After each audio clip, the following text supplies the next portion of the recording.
The sun was setting on another busy day at Stellar Fix, Earth's largest space repair station. The station hung in low Earth orbit like a giant metal spider, its many arms reaching out to cradle damaged ships from a dozen different alien races. As the day shift prepared to hand over to the night crew, no one expected anything out of the ordinary. Sarah Chen, the lead engineer, was just finishing up her report when the alarm started blaring. Red lights flashed throughout the station, and a computerized voice announced, "Unknown ship approaching. All personnel to alert stations." Sarah's heart raced as she sprinted to the control room. She had dealt with many emergencies before, but an unknown ship, that was new. As she burst through the doors, she saw the room was already in chaos. "What's going on?" she shouted over the noise. Station Director Johnson turned to her, his face pale. "We've got a ship coming in hot. It's like nothing we've ever seen before." Sarah looked at the main screen and gasped. The ship approaching them was massive, easily 10 times the size of the largest vessel they'd ever serviced. Its hull was a deep, shimmering purple, covered in strange symbols that seemed to glow and shift as they watched. "Are they responding to hails?" Sarah asked, her mind already racing through possible scenarios. "Negative," replied the communications officer. "We've tried all frequencies, even some of the alien ones we know. Nothing." The tension in the room was thick enough to cut with a knife. Earth had been part of the galactic community for only a few decades, and while they had quickly gained a reputation for their repair skills, they were still considered newcomers.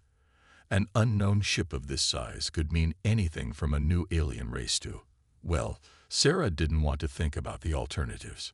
Suddenly, the ship slowed its approach. It came to a stop just a few kilometers from the station, dwarfing everything around it. "They're hailing us," the comm officer shouted. On screen, Director Johnson ordered, straightening his uniform. The main screen flickered to life, revealing a sight that made everyone in the control room take a step back. The alien on the screen was unlike anything they had seen before. It had 4 eyes, arranged in a diamond pattern on its face, and skin that seemed to ripple with colors like an oil slick. When it spoke, its voice was deep and resonant, with a strange echo that seemed to come from everywhere at once. "Greetings, Earth Station. I am Commander Zix of the Galactic Confederation warship Starblade. We require immediate emergency repairs." Director Johnson stepped forward, his voice only slightly shaky. "Welcome, Commander Zix. I'm Station Director Johnson. We'd be happy to help. But I must ask, why come to us? Surely there are more advanced repair stations in the Confederation." The alien's 4 eyes blinked in an unsettling pattern. "Your reputation precedes you, Earth Station. We've heard tales of your unconventional methods and remarkable results. Our situation is dire, and we need solutions, not standard procedures." Sarah couldn't help but feel a surge of pride. Earth might be new to the galactic stage, but they had already made a name for themselves. "What seems to be the problem, Commander?" Sarah asked, stepping into view. Commander Zix's eyes focused on her. "And you are?" "Sarah Chen, lead engineer," she replied confidently. "Ah, the famous Sarah Chen," Zix said, a note of respect in its echoing voice. "Our main propulsion system has failed in a way our engineers have never seen before. We barely managed to limp here using auxiliary power." Sarah nodded, her mind already working on the problem. "We'll need to do a full inspection. Can you dock with our largest bay?" "I'm afraid not," Zix replied. "Our ship is too large for your docking systems." Sarah grinned. This was exactly the kind of challenge she loved. "No problem. We'll come to you. Give us an hour to prep our teams and equipment." As the call ended, the control room erupted into action. Sarah turned to her team, her eyes shining with excitement. "All right, people, this is what we've been training for. We're about to show the Galactic Confederation why Earth is the go-to place for impossible repairs. Let's move." As Sarah and her team rushed to prepare, News of the massive alien warship spread through the station like wildfire. By the time they were ready to head out, it seemed like every viewport was crowded with faces, all straining to get a look at the mysterious vessel. Sarah took a deep breath as she stepped into the shuttle that would take them to the Starblade. She couldn't shake the feeling that this was more than just another repair job. Somehow, she knew that what happened next would change everything. For her, for Earth, and maybe for the entire galaxy. As the shuttle's engines fired up, Sarah allowed herself a small smile. Whatever challenges lay ahead, she was ready to face them. After all, this was what humans did best, solving the impossible with nothing but their wits, their tools, and their unbreakable spirit. The shuttle detached from Stellar Fix and began its journey towards the looming alien ship. The greatest challenge of Sarah's career, and perhaps the greatest opportunity for humanity, was about to begin. Sarah Chen's heart raced as the shuttle approached the massive alien warship. The Starblade loomed before them, its purple hull shimmering with strange, shifting symbols. As they drew closer, Sarah could see the damage. Parts of the ship's exterior were scorched and warped, telling a story of a fierce battle or a terrible accident. "Prepare for docking," the shuttle pilot announced. Sarah double-checked her tool belt and nodded to her team. They were Earth's best and brightest, hand-picked for this mission. With a soft thud and a hiss of equalizing pressure, the shuttle attached itself to the alien ship. The airlock cycled, and Sarah stepped into a world beyond her wildest dreams. The interior of the Starblade was a maze of twisting corridors that seemed to defy the laws of physics. The walls pulsed with a soft, bioluminescent light, and the air smelled faintly of ozone and something alien and sweet. Commander Zix was waiting for them, its 4 eyes blinking in that unsettling pattern. "Welcome aboard, humans. We appreciate your swift response." Sarah nodded. "All business now. Can you show us to the main engineering bay? We'll need to start our inspection there." As they walked, Sarah couldn't help but notice the looks of curiosity, and in some cases, disdain from the alien crew. She heard whispers in languages her translator couldn't quite catch, but the tone was clear. These advanced beings doubted that primitive humans could help them. The engineering bay was a marvel of technology. Holographic displays floated in the air, showing incomprehensible diagrams and readings. In the center of the room stood what Sarah assumed was the main propulsion system, a towering pillar of pulsing energy contained within a transparent cylinder. "This is our quantum fold drive," Commander Zix explained. "It allows us to bend space-time and traverse vast distances in the blink of an eye, or at least it did before it malfunctioned." Sarah approached the drive, her eyes narrowing as she studied it. The alien engineers hovered nearby, clearly uncomfortable with her proximity to their precious technology. "Can you tell me exactly what happened when it failed?" Sarah asked, pulling out a simple notepad and pen. The aliens exchanged glances, clearly surprised by her primitive tools. As Commander Zix explained the technical details of the malfunction, Sarah scribbled notes and rough sketches. Her mind was already racing, connecting dots that the aliens seemed to have missed. "I think I see the problem," Sarah said after a few minutes. "Your quantum stabilizers are out of alignment. It's causing a cascade failure in the fold matrix." The alien engineers bristled. "Impossible," one of them said. "Our stabilizers are self-correcting. They cannot be misaligned." Sarah raised an eyebrow. "Maybe under normal circumstances. But look here." She pointed to a section of her sketch. "If you were hit by a gravitational anomaly while in midfold, it could have knocked them out of sync just enough to cause this kind of failure." The room fell silent as the aliens studied her simple drawing. Slowly, their expressions changed from doubt to surprise, and then to grudging respect. "By the stars," Commander Zix murmured. "She's right. But how do we fix it? The stabilizers are integrated into the drive itself. We can't simply replace them." Sarah grinned. This was where humans excelled. "We don't need to replace them. We just need to knock them back into alignment."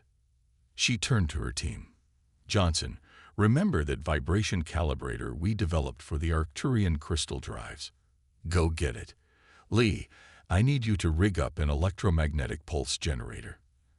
And Paddle, find me the biggest hammer on our shuttle. The aliens watched in confusion as Sarah's team scrambled to follow her orders. Within an hour, they had assembled a contraption that looked like it belonged more in a human garage than on an advanced alien warship. What is this device? Commander Zix asked, a mix of curiosity and concern in its voice. We call it the quantum knocker, Sarah said with a grin. It's going to send a series of targeted vibrations and electromagnetic pulses through your drive system. If I've calculated correctly, it should jostle your stabilizers back into alignment. The alien engineers looked skeptical, but Commander Zix nodded. We have no other options. Proceed. Sarah took a deep breath and activated the device. The quantum knocker hummed to life, sending waves of energy pulsing through the alien drive. For a tense minute, nothing seemed to happen. Then, with a sound like 1,000 tuning forks being struck at once, the quantum fold drive flared to life. The engineering bay erupted in cheers, human and alien alike. Commander Zix's 4 eyes were wide with amazement. Incredible, it said. You've done in an hour what our best engineers couldn't do in weeks. How? Sarah shrugged, a small smile on her face. Sometimes the simplest solutions are the best. We humans have a saying. If it's stuck, force it. If it breaks, it needed replacing anyway. As word of their success spread through the ship, Sarah could feel the atmosphere changing. The looks of disdain were replaced with curiosity and respect. She knew that this was just the beginning. Earth had proven its worth, and the galaxy would never be the same. As they prepared to leave, Commander Zix approached Sarah. We owe you a great debt, Sarah Chen. Rest assured, the Galactic Confederation will hear of this. Your reputation for unbeatable skills is well deserved. Sarah nodded, feeling a swell of pride not just for herself, but for all of humanity. As they boarded their shuttle to return to Stellar Fix, she couldn't help but wonder what new challenges and opportunities awaited them in the vast, star-filled galaxy. News travels fast, even in the vast expanse of space. Within days of the Starblade incident, the story of Earth's miraculous repair job had spread across the galaxy like wildfire. The tale grew with each retelling. Humans wielding primitive tools, outsmarting advanced AI systems, and fixing problems that had stumped the brightest minds in the Galactic Confederation. At Stellar Fix, Sarah Chen found herself at the center of a whirlwind. Alien ships of all shapes and sizes began appearing in Earth's orbit, all seeking the magic touch of human ingenuity. The station's comm systems were flooded with requests, and the repair bays were filled to capacity. I never thought I'd see the day when we'd have to turn away customers, Director Johnson mused, shaking his head as he looked at the long list of waiting ships. Sarah nodded, feeling a mix of pride and anxiety. It's amazing, but I'm worried about how we're going to handle all this attention. Their conversation was interrupted by an urgent call from the United Nations Space Council. The holographic image of Admiral Zhang, Earth's representative to the galactic community, appeared before them. Director Johnson, Engineer Chen, we have a situation, Admiral Zhang said, her face grave. The influx of alien ships to Earth has not gone unnoticed. Some of the more conservative elements in the galactic community are expressing concerns. Sarah felt a chill run down her spine. What kind of concerns, Admiral? They're worried about Earth's rapid rise in importance. Some are even suggesting that we might be using alien technology to enhance our abilities illegally. Director Johnson scoffed. That's ridiculous. We're just good at what we do. Admiral Zhang held up a hand.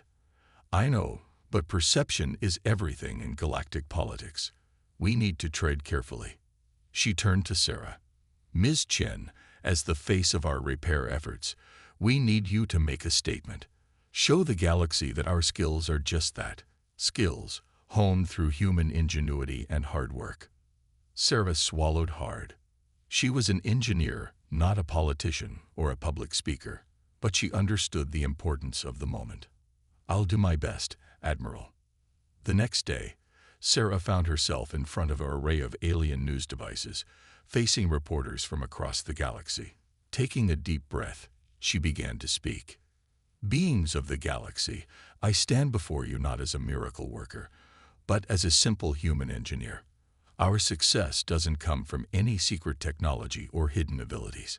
It comes from something much more basic, our human spirit."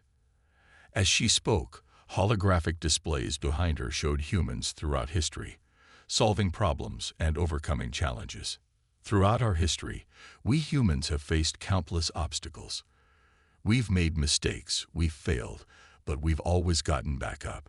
We've learned to look at problems from different angles, to use what we have in new ways.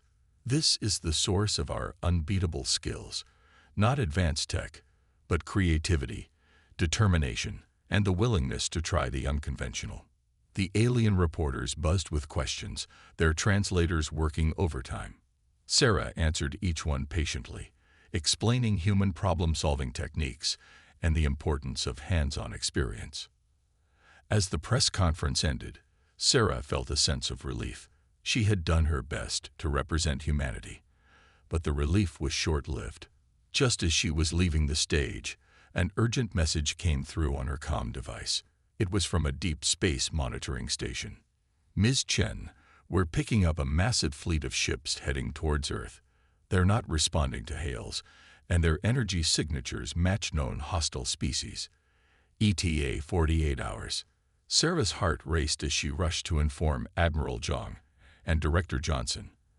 As they gathered in the emergency command center, the gravity of the situation became clear. This wasn't just a diplomatic misunderstanding. It was a potential invasion. "They must see us as a threat now," Admiral Zhang said, her voice tense. "Our rising influence in galactic affairs has made some powerful enemies." Director Johnson turned to Sarah.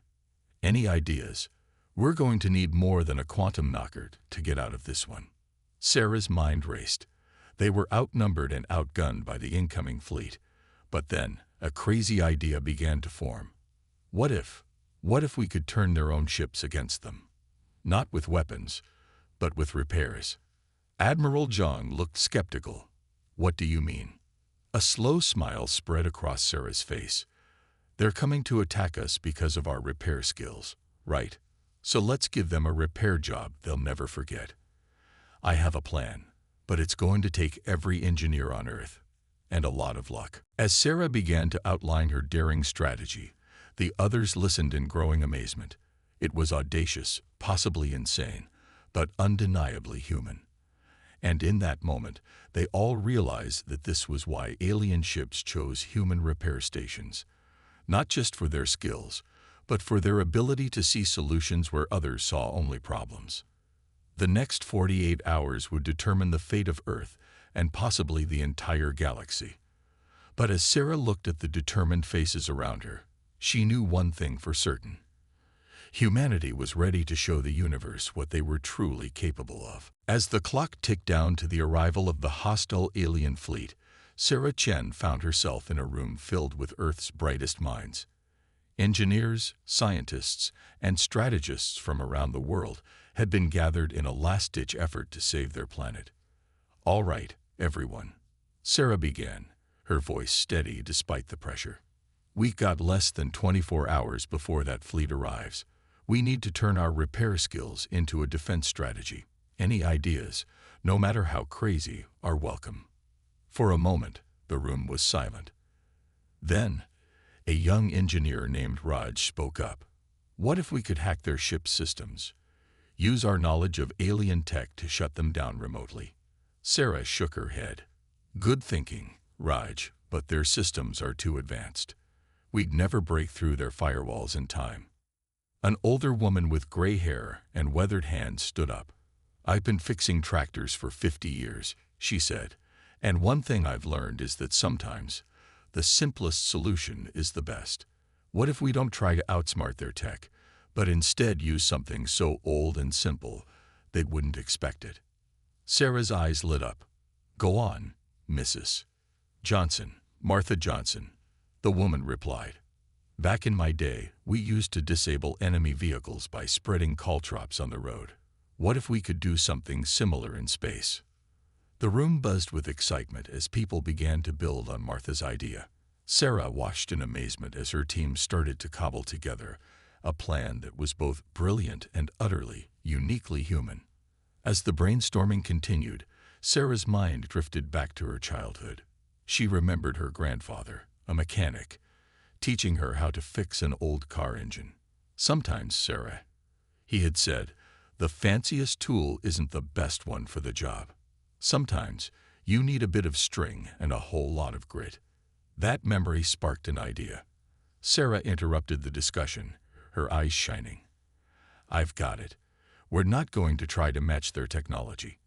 We're going to use our own unique advantage, our ability to improvise." Over the next few hours, Sarah and her team worked tirelessly.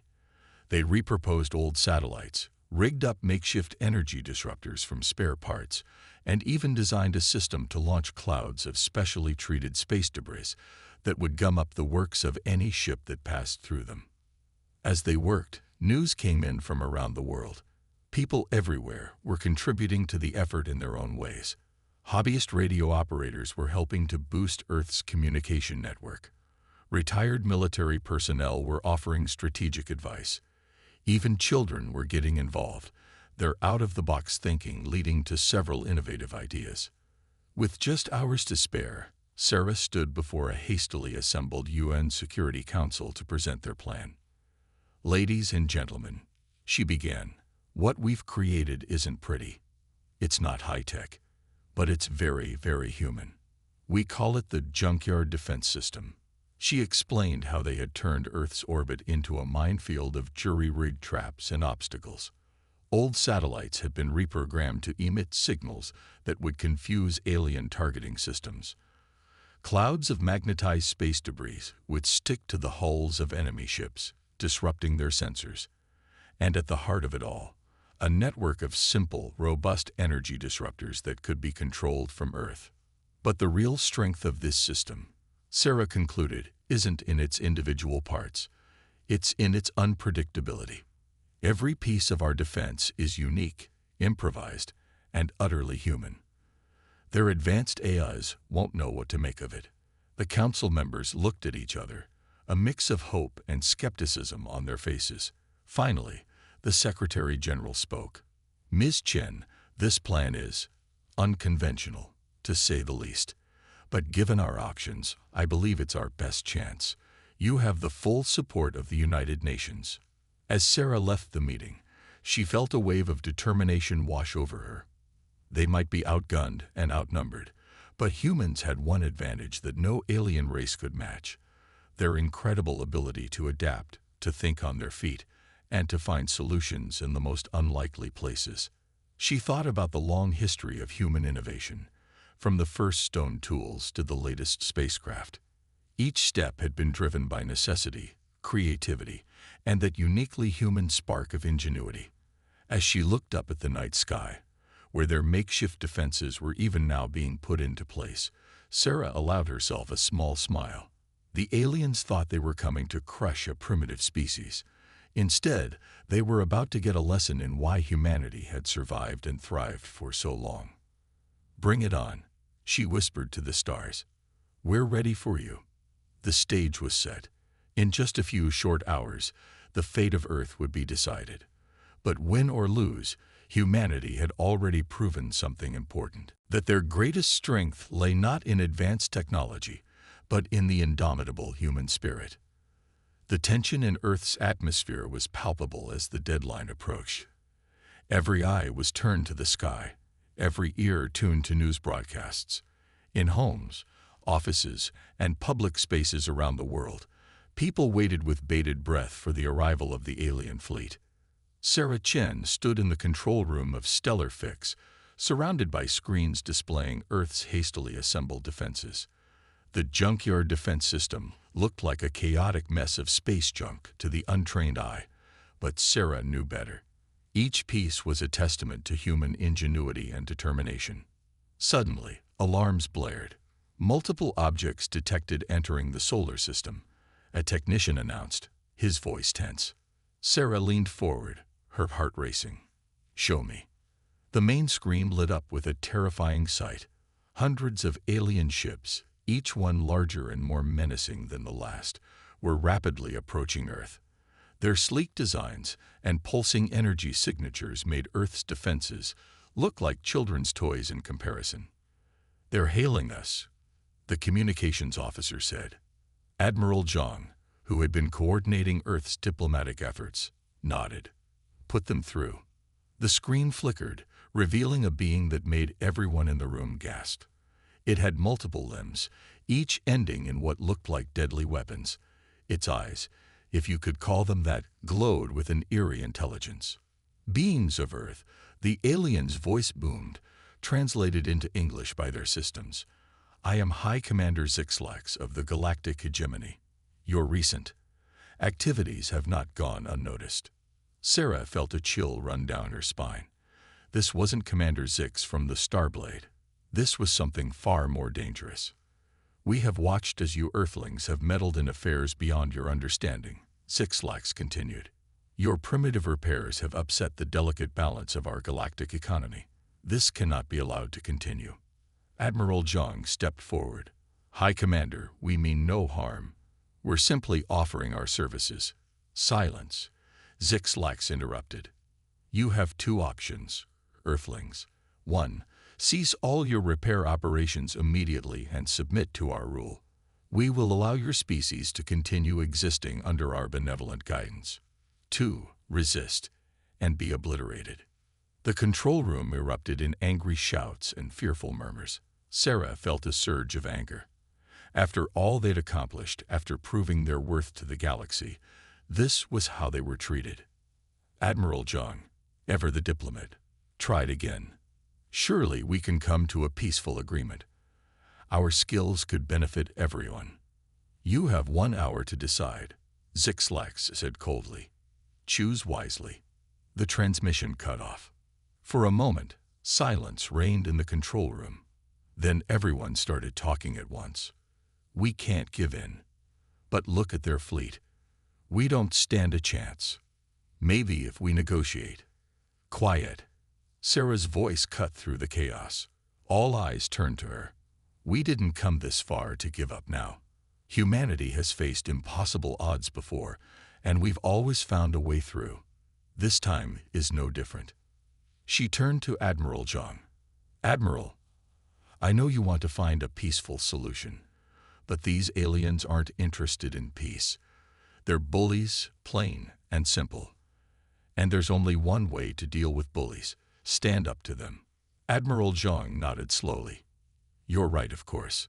But Sarah, our defenses, do you really think they can hold against that fleet?" Sarah allowed herself a small smile. "They don't need to hold forever. They just need to surprise them long enough for us to show them what humans are really capable of." She turned to the room. "Listen up, everyone. We've got less than an hour to prepare. I want every ship we've repaired in the last month contacted. Tell them Earth needs their help. Relay stations, get ready to boost our signals. We're going to need every ally we can get." As the room burst into action, Sarah felt a tap on her shoulder. It was Martha Johnson, the older engineer who had inspired the junkyard defense system. "You've got a plan, don't you?" Martha asked, a twinkle in her eye. Sarah nodded. "It's crazy, probably impossible, and definitely dangerous. But it just might work. Want to help?" Martha grinned. "Honey, I wouldn't miss it for the world." As the two women huddled together, rapidly sketching out plans and making calculations, the countdown to Earth's moment of truth ticked on. In less than an hour, humanity would face its greatest challenge yet. But as Sarah looked around at the determined faces of her fellow humans, she felt a surge of hope. They might be outgunned and outnumbered, but they had something the aliens couldn't understand or replicate: the indomitable human spirit. The stage was set for a showdown that would determine not just the fate of Earth, but the future of the entire galaxy, and humanity was ready to show the universe what they were truly made of. The hour was up. Earth's response to the ultimatum had been brief. We choose option 3. We stand our ground. As the alien fleet began its approach, Sarah Chen stood at her station, her fingers flying over the controls. Around her, the combined forces of Earth's military and civilian volunteers worked in perfect harmony, their faces set with determination. First wave incoming, someone shouted. Sarah took a deep breath. Activate the junkyard defense system. At her command, the seemingly random collection of space debris sprang to life. Old satellites began broadcasting confusing signals, clouds of magnetized particles swarmed towards the approaching ships, and homemade energy disruptors powered up. The effect was immediate and chaotic. The front line of alien ships suddenly veered off course, their sensors scrambled by the unexpected assault. Several smaller vessels collided with each other, unable to navigate through the debris field. "It's working," Admiral Zhang exclaimed, her eyes wide with disbelief. But their celebration was short-lived. The larger ships in the alien fleet began to power up weapons that made Earth's defenses look like firecrackers in comparison.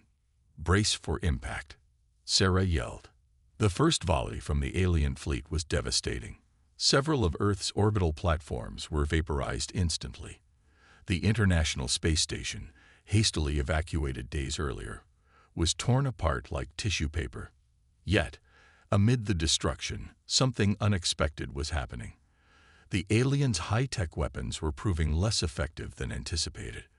The random, jury-rigged nature of Earth's defenses was confusing their targeting systems. "They can't get a lock on our key installations," a tactical officer reported, amazement in his voice. "Our primitive tech is actually saving us." Sarah allowed herself a small smile. This was exactly what they had hoped for. But she knew it wouldn't last forever.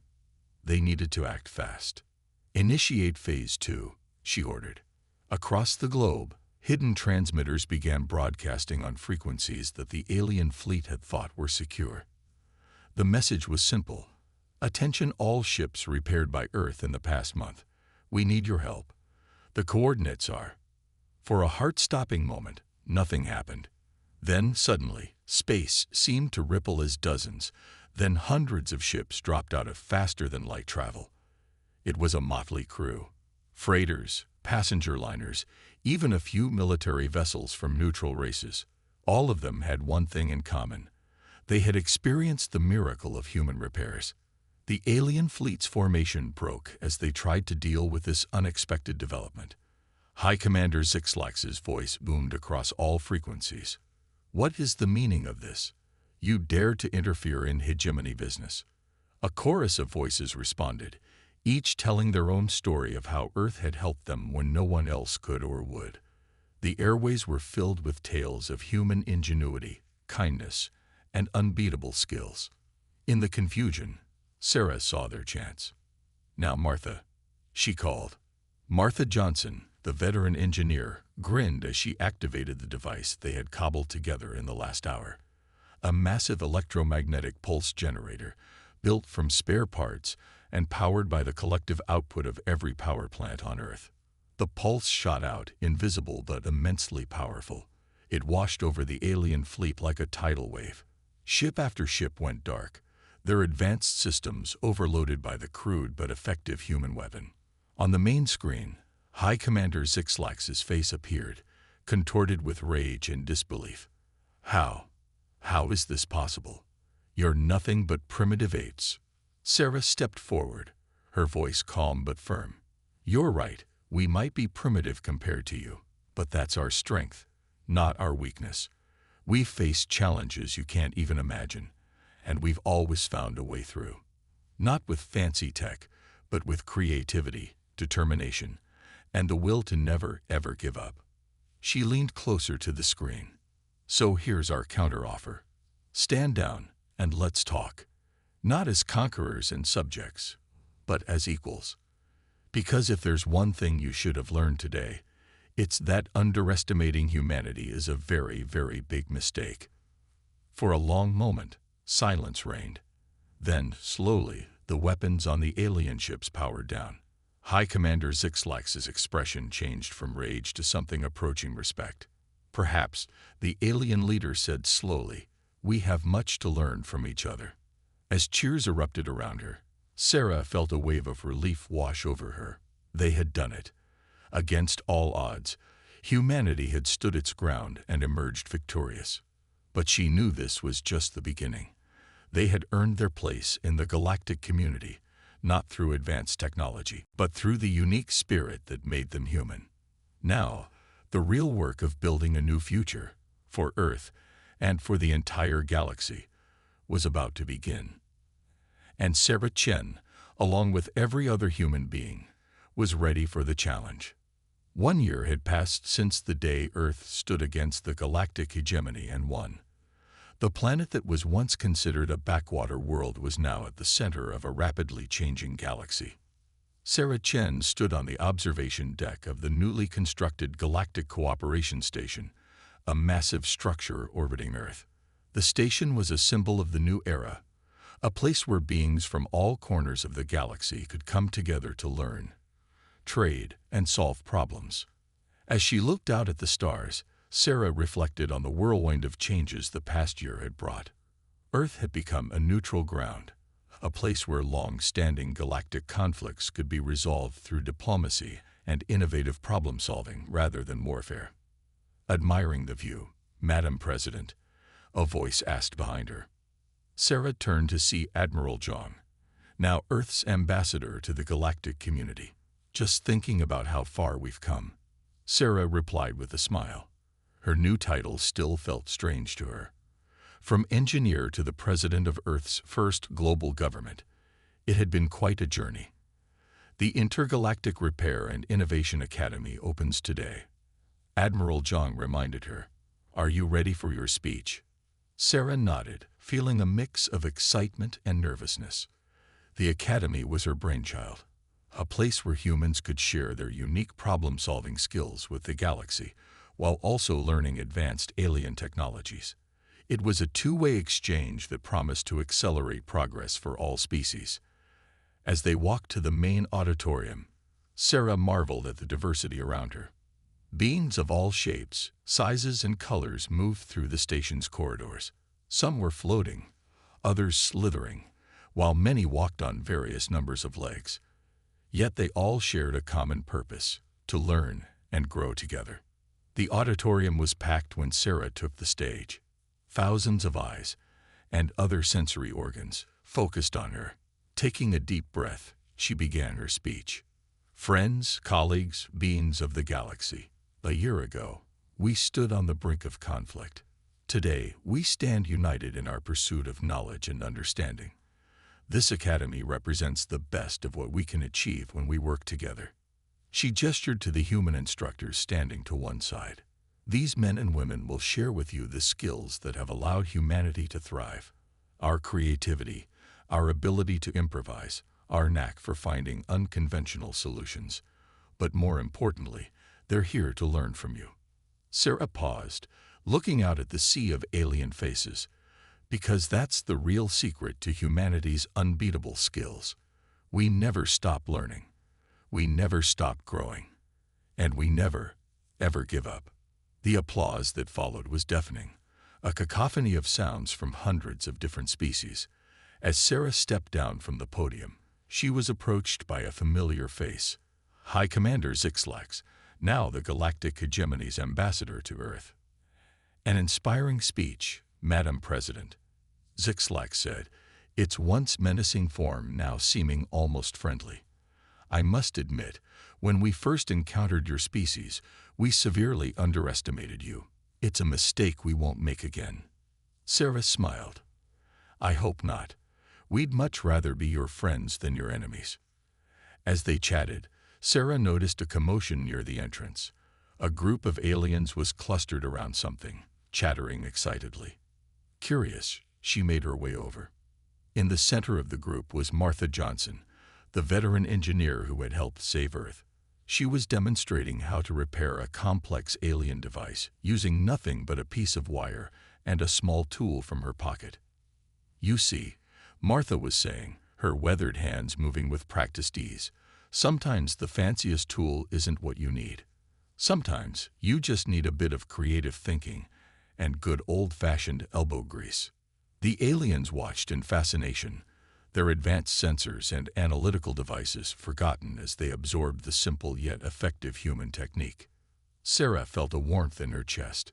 This was what the Academy was all about: sharing knowledge, bridging gaps, and showing the galaxy that there was always another way to solve a problem. As she turned to leave, Sarah noticed a young alien watching the proceedings with wide eyes. It was clearly new to the station, its tentacles twitching with nervous excitement. "Welcome to the Academy," Sarah said warmly. "Are you here to learn?" The alien's translator crackled to life. "Yes," it said hesitantly.